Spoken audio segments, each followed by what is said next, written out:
रुचि का पति मर गया। 26 दिनों तक वह अस्पतालों के चक्कर काटती रही। भगवान का दर्जा प्राप्त डॉक्टरों की हैवानियत का शिकार बनती रही। नर्सों की बदतमीजी, कंपाउंडरों की बदसलूकी चुपचाप आंख मूंद कर सहती रही। वो सब करती रही जिससे उसके पति की जान पर कोई आंच ना आए, उसके इलाज में कोई बाधा ना आए। लेकिन अफसोस कि रुचि का बाबू अब इस दुनिया में नहीं है। सिस्टम से जूझती रुचि अपने पति को नहीं बचा सकी। ये प्रताड़ना की ऐसी कहानी है जो सुनी नहीं जाएगी, लेकिन फिर भी सुननी जरूरी है, क्योंकि रुचि के साथ जो हुआ वो कल हमारे आपके साथ भी हो सकता है।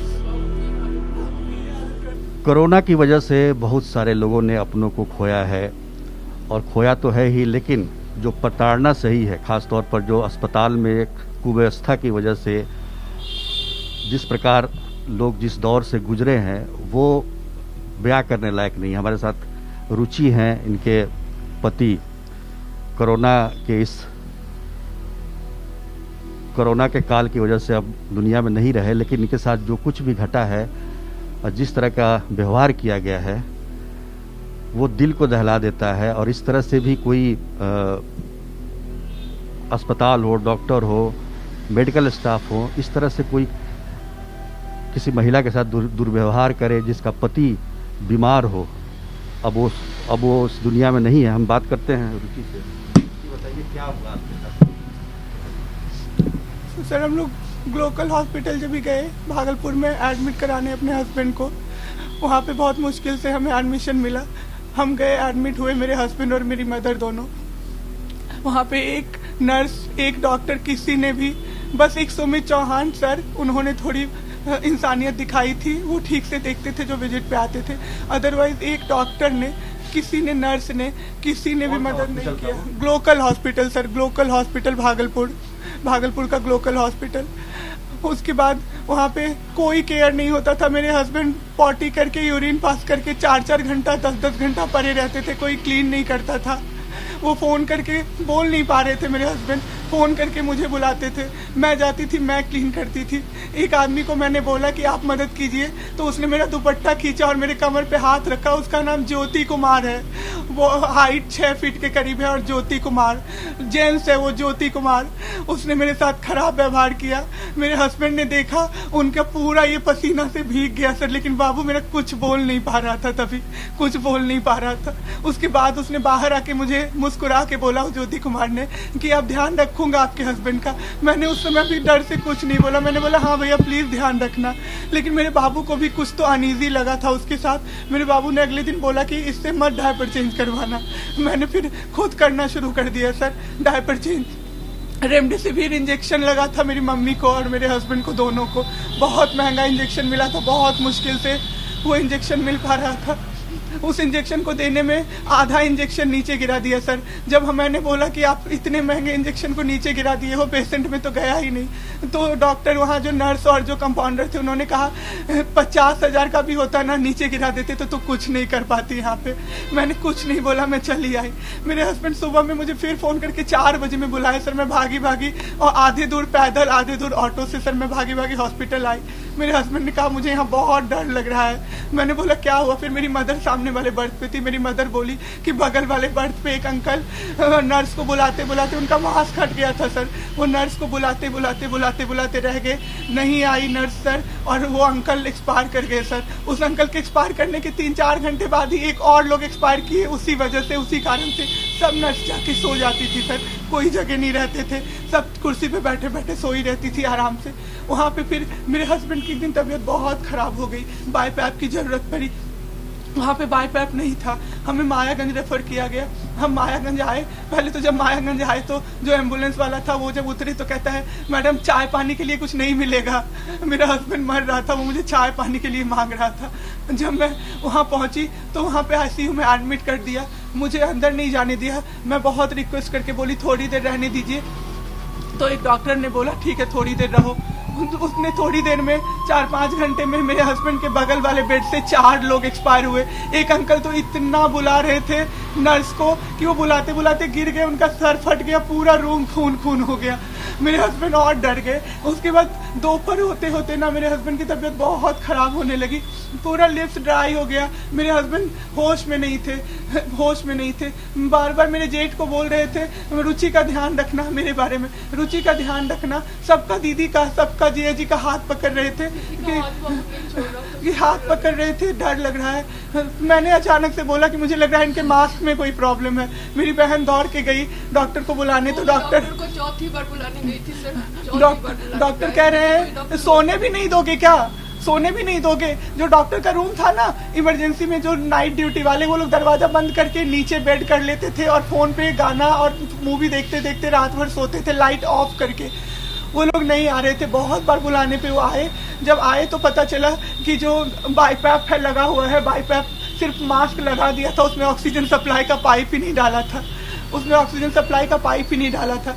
बाबू बहुत डर गए, बाबू बहुत डर गए थे। बाबू उसी दिन मुझे बोले कि अब मैं मर जाऊंगा ऑक्सीजन के बिना, वो हम मुझे यहाँ से ले चलो। फिर हम लोग एयर एम्बुलेंस का पता किए, तो एयर एम्बुलेंस का पता चला कि 3 दिन बाद अप्रूवल मिलेगा। बाबू नहीं रह पाते, हम लोग उनको लेके एम्बुलेंस से पटना निकल गए। जब पटना राजेश्वर हॉस्पिटल में आए, यहाँ पे इन लोगों ने बोला कि अटेंडेंट को नहीं जाने देंगे। मैं समझ गई कोई बात नहीं है, अच्छा हॉस्पिटल है, नहीं जाने देंगे।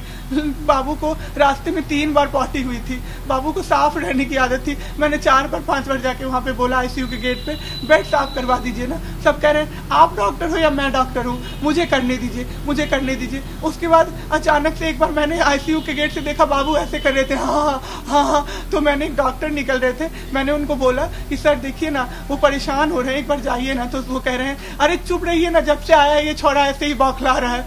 मैं कुछ नहीं। राजेश्वर में जो आप लोग बता रही थी कि ऑक्सीजन खुद हॉस्पिटल वाले ही ब्लैक कर रहे थे। हाँ सर, ऑक्सीजन की कमी उस रात से शुरू हुई। हाँ, हम लोग उसको उतना नहीं उस समय समझ पाए कि ये क्या सीन है। हम लोगों को लगा कि हॉस्पिटल वालों को दिक्कत हो रही है, बहुत जगह मैनेज नहीं हो पा रहा है। लेकिन जब हॉस्पिटल से हमने खुद खरीदा सर, तब हमें पता चला कि ये ऑक्सीजन सिलेंडर ये लोग किल्लत कर दे रहे हैं ताकि पेशेंट इनसे खरीदे। सारे पेशेंट जाते सर, 1-2 दिन जब पेशेंट उनका कुछ पेशेंट मर जाते थे तो दूसरे जो फैमिली मेंबर्स होते थे वो किसी भी तरह मैनेज करके नर्स के थ्रू, इसके थ्रू, कंपाउंडर के थ्रू हॉस्पिटल से ही फिर सिलेंडर खरीदते थे। आधा 1-1 घंटा के लिए कितने में बेचते थे लोग? सर हमको एग्जैक्ट पता नहीं है, मेरे भैया को पता होगा, वो भी मैं पूछ के बताऊंगी सर। भैया ही सब कुछ मैनेज कर रहे थे। मेरे रियल ब्रदर जो है वो होता था, मार्केट प्राइस पे कुछ भी नहीं हो रहा था सर। उसके बाद जब मैं वहाँ पे बाबू का बहुत मैंने सेवा किया। एक दिन डॉक्टर जब मैं लेके आई थी ना, तब डॉक्टर ने कहा था ये नहीं बचेगा।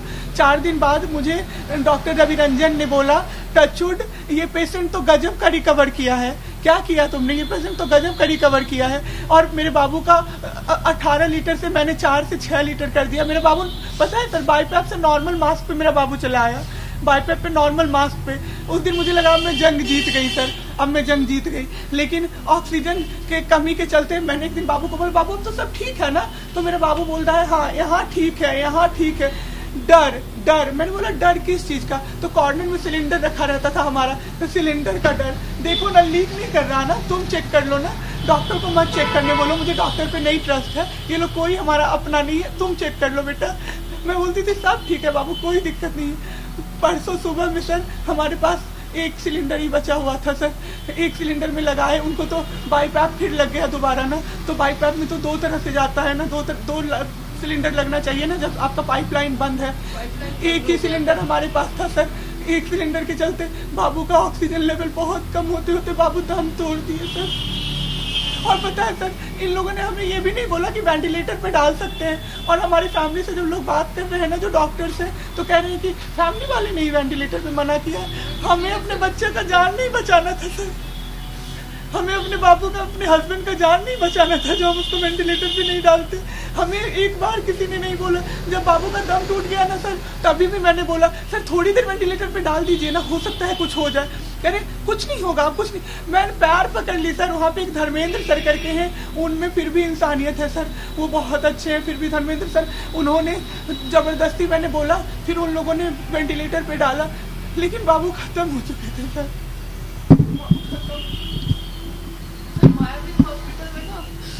पेशेंट का जो कॉरिडोर है उसके बीच में नर्स का रूम है। नर्स लोग रोज रात को बेडशीट चेंज करती थी लाइट ऑफ करके, और जो भी 3-4 नर्स ड्यूटी पे हो जाती थी सो जाती थी। और अगर आपको डॉक्टर को एक्सेस करना है तो उस रूम से होके जाने होते थे, और हम लोग गेट पे भी खड़े होते थे ना, नर्स बोलती थी दूर खड़े हो, कोरोना पेशेंट के फैमिली से हो, दूर खड़े हो। और जब बोलते थे ना आ जाओ, 4 बार ऑक्सीजन लेवल ड्रॉप हो रहा है, 4 बार 5 बार मशीन में अलार्म आ रहा है, क्या हुआ है मशीन, हम टेक्नीशियन थोड़ी है, हमें क्या पता, डॉक्टर पूछो, डॉक्टर को बुला दीजिए, नहीं अभी डॉक्टर को नहीं बुला सकते, डॉक्टर सो रहे हैं। एक्चुअल में डॉक्टर होते ही नहीं थे हॉस्पिटल में सर, कोई ड्यूटी पे नहीं आता है हॉस्पिटल में। मुझे सर पेशेंट का हमारा लिखाता था कि दिन में 4 बार या 3 बार नेबुलाइजेशन हो रहा है, ये दवाई हो रहा है, सिर्फ डॉक्यूमेंट में लिख देते थे, किसी पेशेंट का कुछ नहीं होता था सर, कुछ भी नहीं सर। सिर्फ वहाँ पे एंट्री सारी होती है वहाँ जब पे। बाबू का जिस रात वो मास्क वाला हुआ ना सर मायागंज में, जो उन्होंने ऑक्सीजन पाइप नहीं लगाया था, तो मैंने उस रात बोला कि आज मैं रुकूंगी सर, कैसे मैं छोड़ देती, कैसे मैं छोड़ती सर। मैंने बोला आज मैं रुकूंगी, तो वहाँ पे एक कंपाउंडर था, उसने कहा ए लड़की धक्का मार के निकालूं क्या तुझे।